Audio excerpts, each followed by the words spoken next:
Shabbat Shalom. This is Shabbat Shoftim. Shoftim is the Hebrew word for judges. So the book of Judges is in Ivrit, Sefer Shoftim.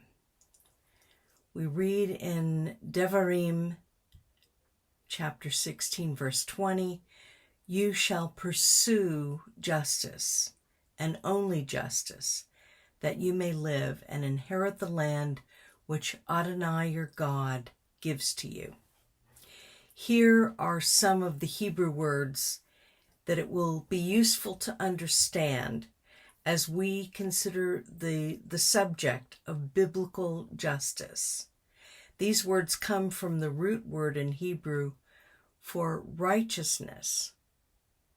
Tzaddik means justice, being righteous, reward or penalty as deserved, the use of authority to uphold what is right, just, and lawful. Tzedakah, this is the word that is used for charity, but it has a much wider meaning. Chesed, loving kindness. This is used only in relationship to God's love for his people. Rachamim, mercy, compassion. These are all elements of what we talk about when we speak of God's justice. Our Torah reading for Shabbat Shoftim comes as close as any passage in Torah to articulating a Jewish theory of government or a biblical theory of government. Our people were about to enter the land that God had promised to our fathers and mothers, to Abraham and Sarah, to Yitzchak and Rivka, Yaakov, Israel, Rachel, and Leah, and to us. We brought with us an already ancient tradition, begun in the days of Abraham and Sarah, and continued through their children. In Egypt, we had become a people, Am, and a nation, Goy, forged by two experiences: our faith in the one true God and our persecution and enslavement. Two powerful experiences have shaped Jewish identity from that time to the present. First, the Exodus from Egypt, mentioned not only at Pesach, but throughout the year in one context or another. And secondly, and most importantly, direct and specific revelation from God, which was given to us as the people he had created and upon whom he placed his name. This is the nation and people of Israel. The Exodus was redemptive and liberating, freeing us from the past, from idolatry, from the control of a pagan power. God's revelation to us provided guidance and legislation. We were given direction as to our forward movement in righteousness. Israel, of course, had grown from a tribe, an extended family, really, to a nation. And with each additional experience, we, the people of Israel, became more conscious of our uniqueness and separateness. In the words of Balim, it is a people dwelling alone, not counting itself among other nations. And this is essentially not a bad description of us as a people through the ages and within all the places that we have lived. As one of my Jewish history professors, Rabbi Dr. Roger Hurst, liked to say, we, the people of Israel, are inedible. We cannot be digested by the nations. This is the way that God created us and designed us to be. Despite Israel's antiquity as a people, there was one thing we had not experienced: self-government. We had not yet entered the land promised to us, but many generations earlier, our ancestors had lived there, always separate from the peoples of the land. As individuals and as strangers, as aliens and as nomads, we had lived as an extended family, as a clan or a tribe, but never as a nation. A fundamental problem had to be addressed. What form of government would we adopt? How should the nation be ruled, and by what authority? How should authority be exercised? Consider this. When the United States of America was first established as a nation in 1778, those who had written the Declaration of Independence in 1776 and had adopted the Articles of Confederation, November 1777, initially asked, wait for it, they asked General George Washington to become their king. So they left the authority of one George for another George. This was the only form of government these people had previously experienced: absolute monarchy. It was only when Washington steadfastly refused to be a king that leaders of the 13 states looked elsewhere for a model for the new government. Within Russia today, we see the present leader pushing towards the kind of autocratic system seemingly put behind them with the Tsar and the communist dictatorship. As with the previous example I've given, it's much easier to fall back on what is already known and experienced, rather than to think of an attempt to forge a new and challenging framework. It would have been most natural for Israel to make Moshe their Pharaoh in place of the one they left behind in Egypt. But God provided his solution, which is a demonstration of his view, his plan, his program for Israel to be shown to the world at large. God's solution.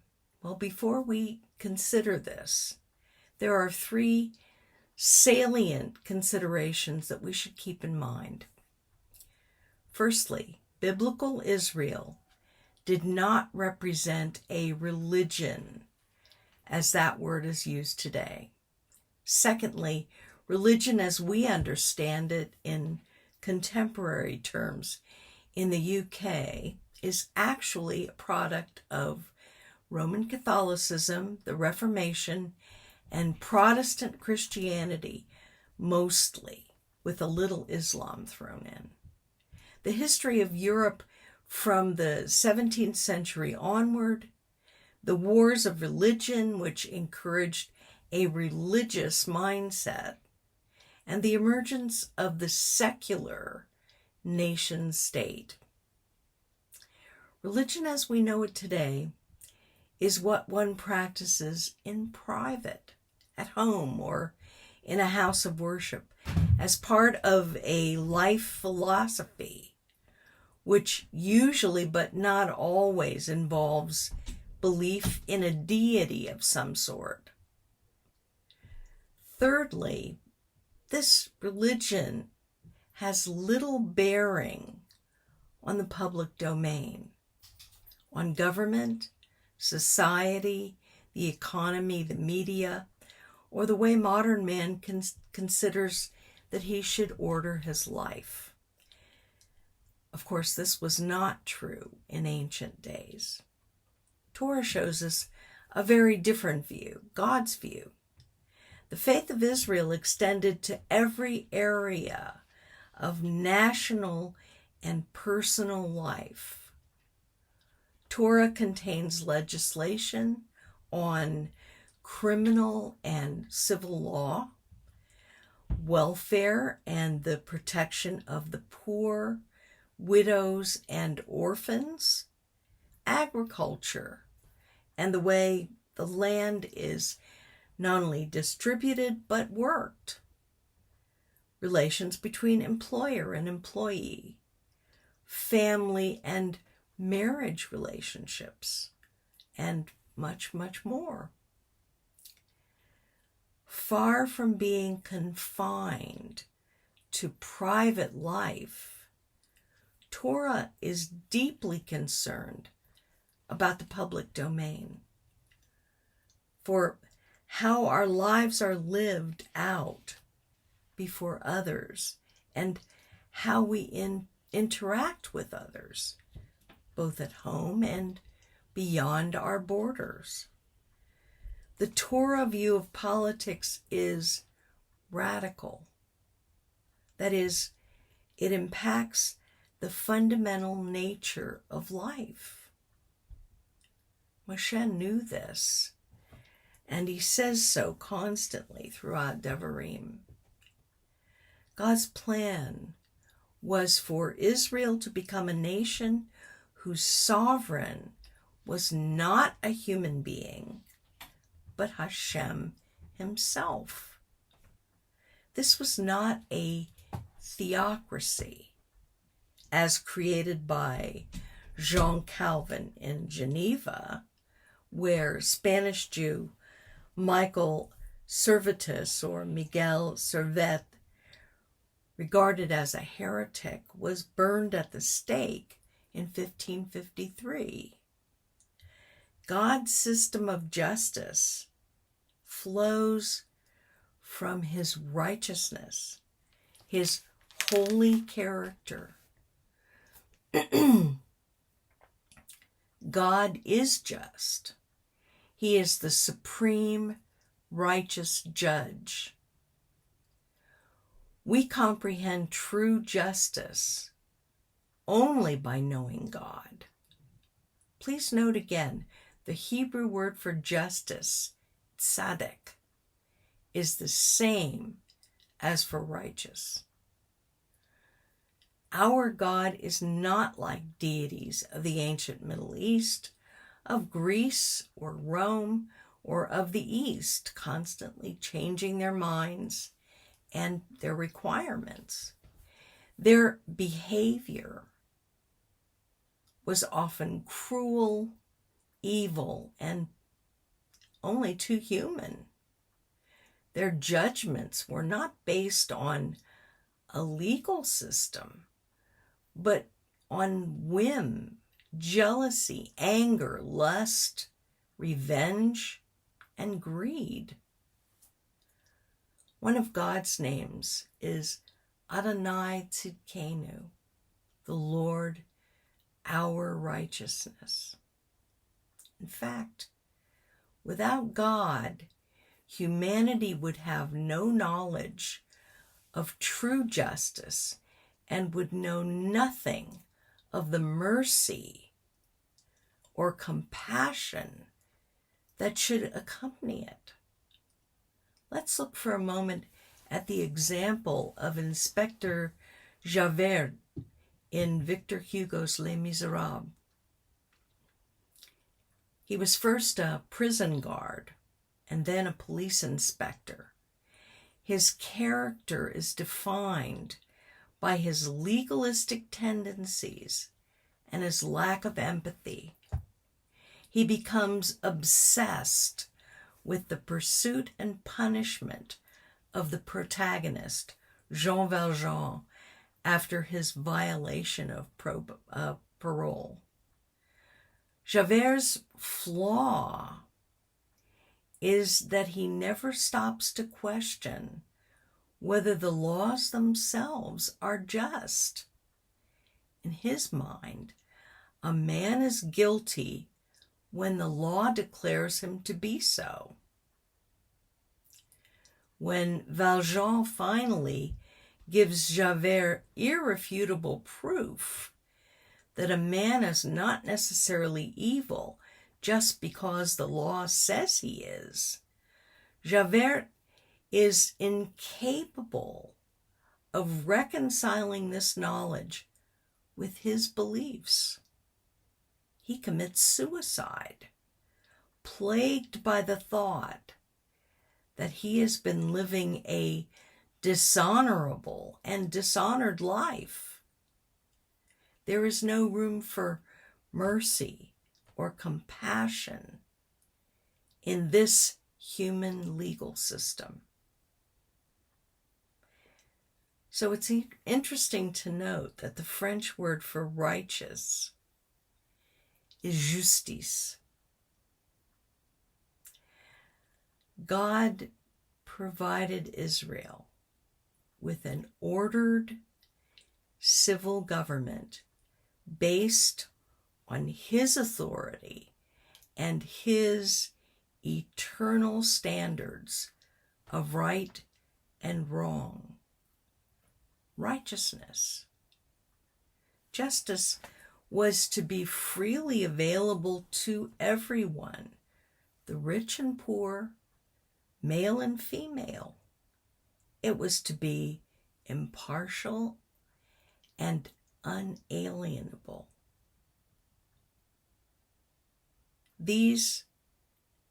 Those who were appointed civil judges, the Shoftim, had to be competent, respected, and they must not be chosen for social or family reasons.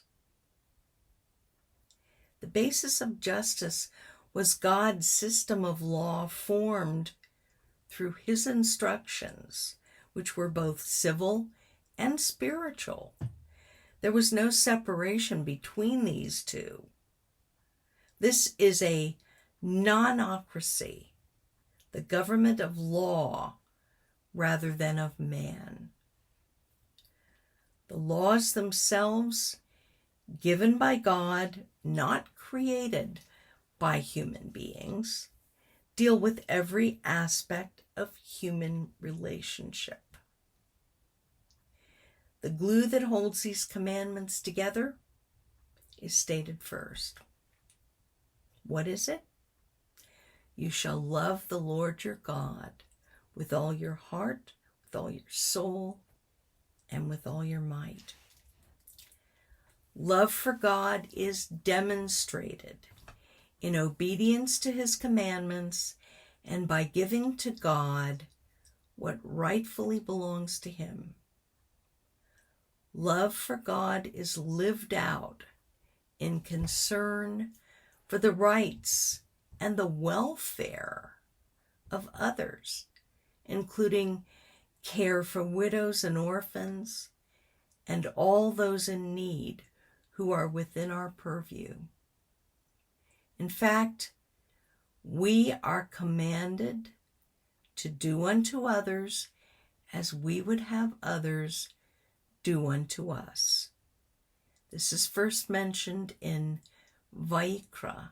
And of course, it's extrapolated both by Rav Yeshua in the Ketuvim B'Meshikim and by Rabbi Hillel in the Talmud.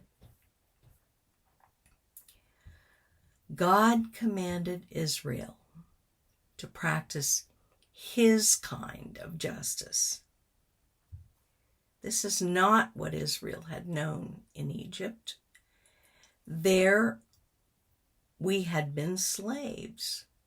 We had no inalienable rights. We were slaves simply because it was the right of the Pharaoh to make us slaves and to keep us slaves. Egyptians did not have rights. They had privileges granted by the rulers. And for the most part, only the wealthy enjoyed these privileges. This was true most places in the world until the 20th century. And it is true today in many countries around the world, especially Muslim countries. God's justice is not like anything practiced anywhere in the world.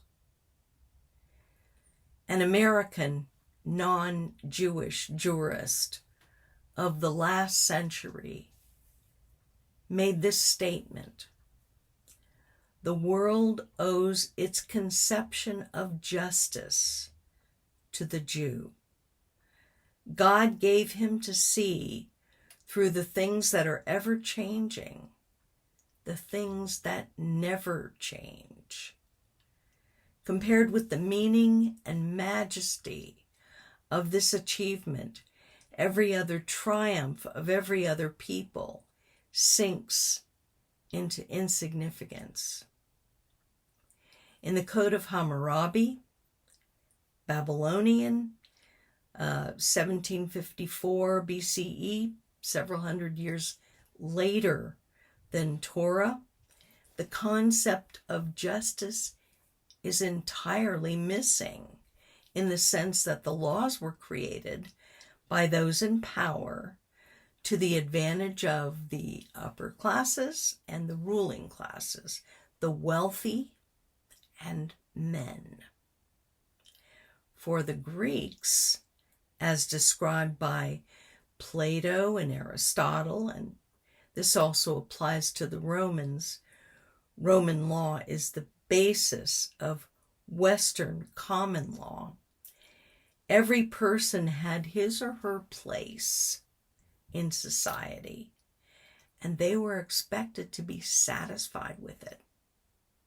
Inequalities in individuals were stressed, and those at the bottom were told to be content with serving their betters. Similar to the prevailing attitude in Edwardian Britain, apartheid South Africa, and the U.S. under segregation. The Greek idea of justice meant harmony, as in Plato's Republic, people working together like cogs in a wheel, being satisfied with whatever position they were allotted. Whereas biblical justice is equated with righteousness. In fact, without the biblical example of justice given by God himself, somewhere between 1300 and 1500 BCE, humanity would neither know nor understand the basic principle of equality before the law. Biblical justice is awe-inspired respect for others and their inalienable rights. Through our legal system, the one given to us by God, Israel was to be an example to the world, a light to the pagan nations around us, a testimony of God's righteous standards, pointing to God as the judge of the universe, the one who determines the eternal future of all whom he has created, and before whom each individual will someday give an account. Intrinsic to justice is the necessity of judgment. People often speak about the goodness of God as if it was the opposite of judgment. Yet, don't we complain because too often the guilty refuse to take responsibility and receive punishment for their crimes?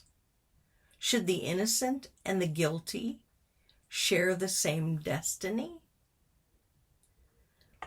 Yom Kippur was given by God as a reminder of the need for justice and judgment and righteousness in our relationship with Him came first.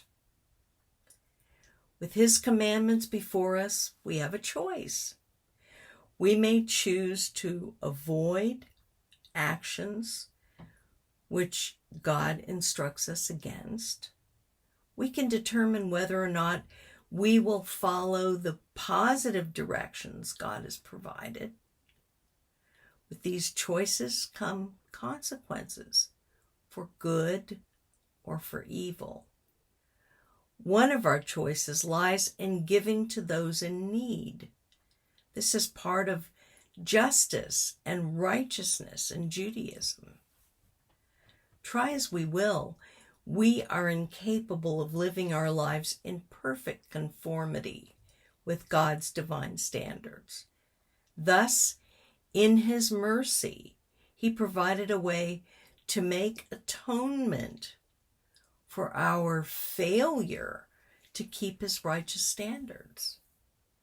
At one time, that atonement was made daily and once a year, as the Kohen offered animals appointed by God on the altar in the Mikdash and sprinkled the blood of this animal over the mercy seat in the Holy of Holies on Yom Kippur. Nearly 2,000 years ago, God provided the perfect atonement when Mashiach, a representation of Himself, died as the ultimate sacrifice for sin. Not all who were witnesses to the temple sacrificial atonement were freed of the consequences of sin.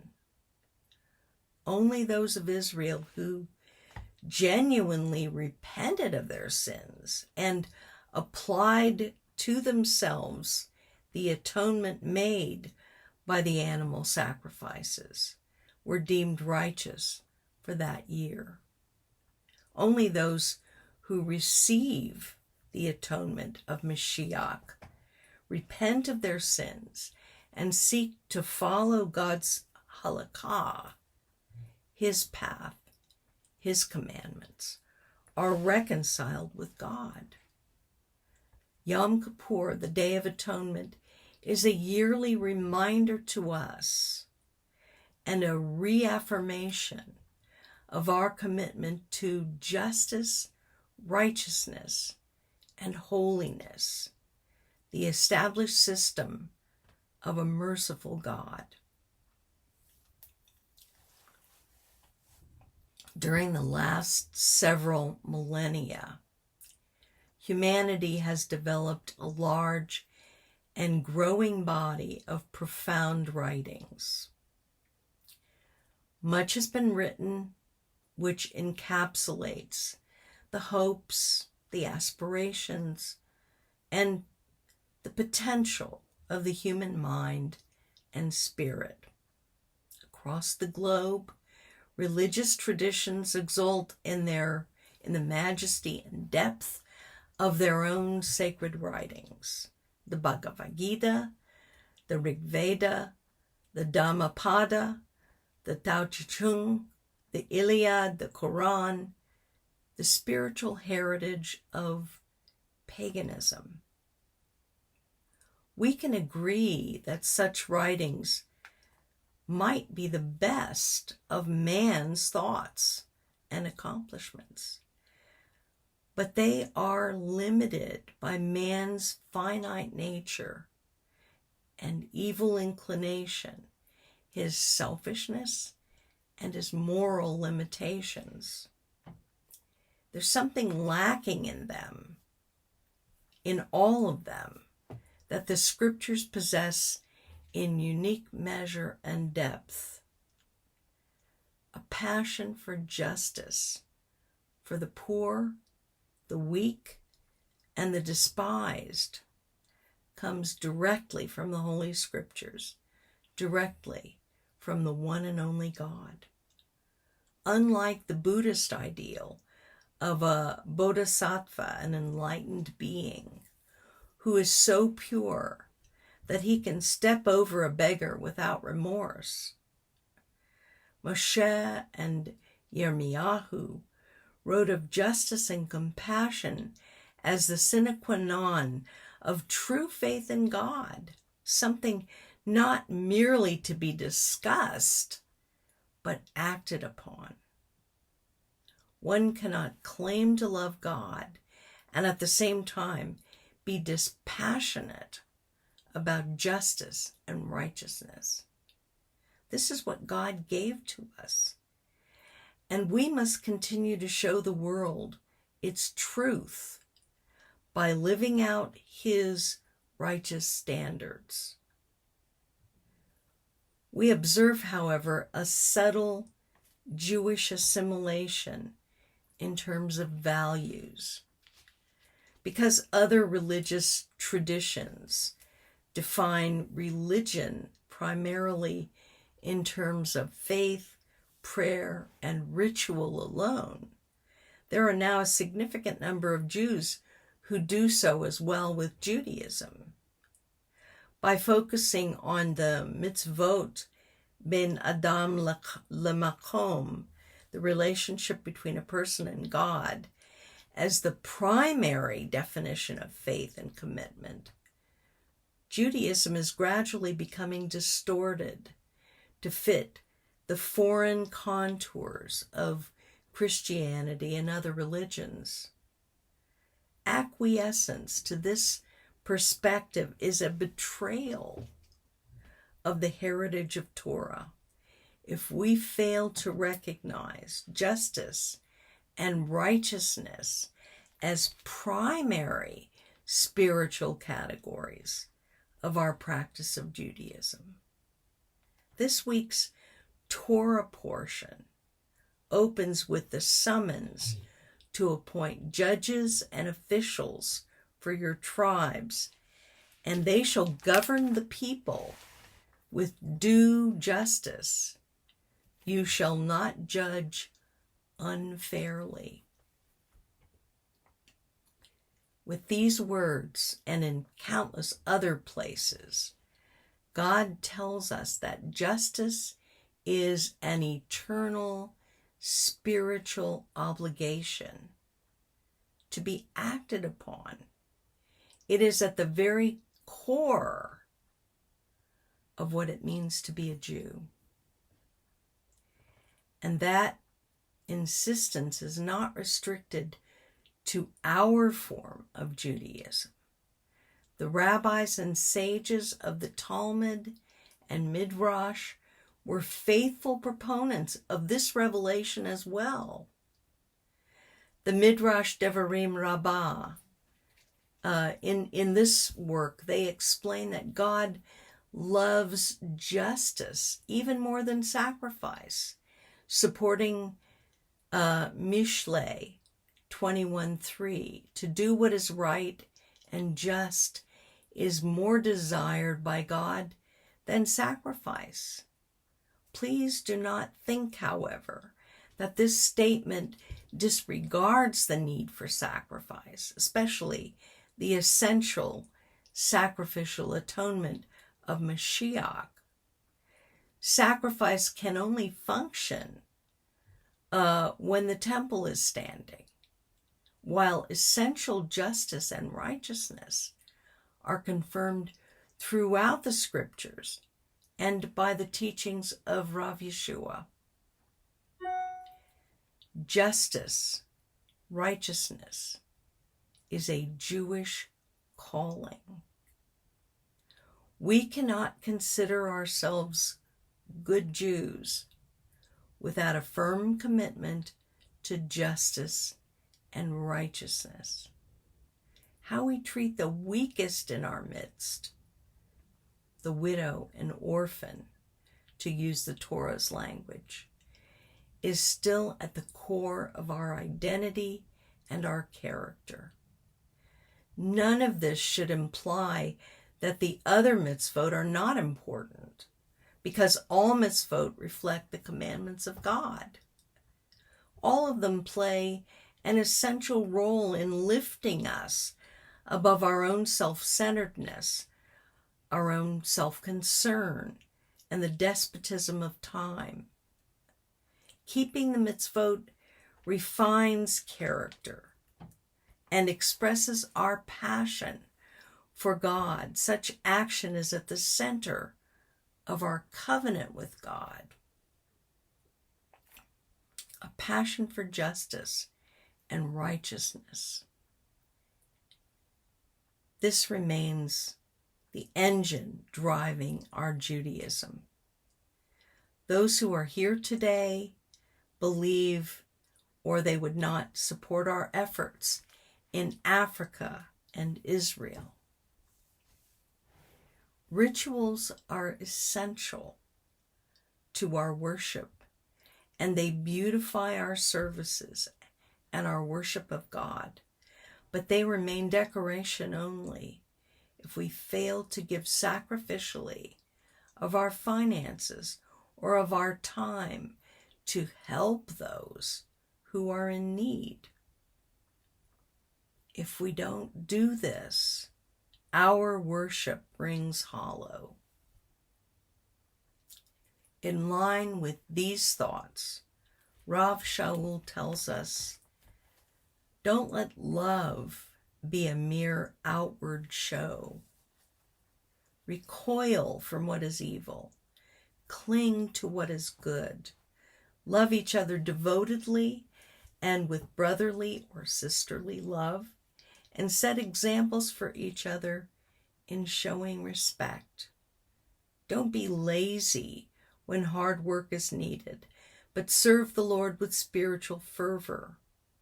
Rejoice in your hope, be patient in your troubles, and continue steadfastly in prayer. Share what you have. Romans 12. And if I lack love, I have become merely blaring brass or cymbal clanging. If I lack love, I am nothing.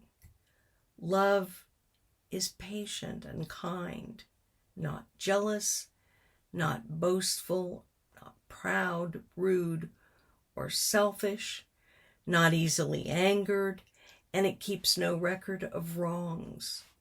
Love does not gloat over other people's sins, but it takes delight in the truth. Love always bears up, trusts, hopes, endures. Love never ends. It is for us to live out the justice and righteousness which God commands, to return to practices God so specifically directs. Justice, justice shall you pursue. We pursue justice by showing compassion, mercy, kindness, and love to others. May God bless you with a good week. Shabbat Tov.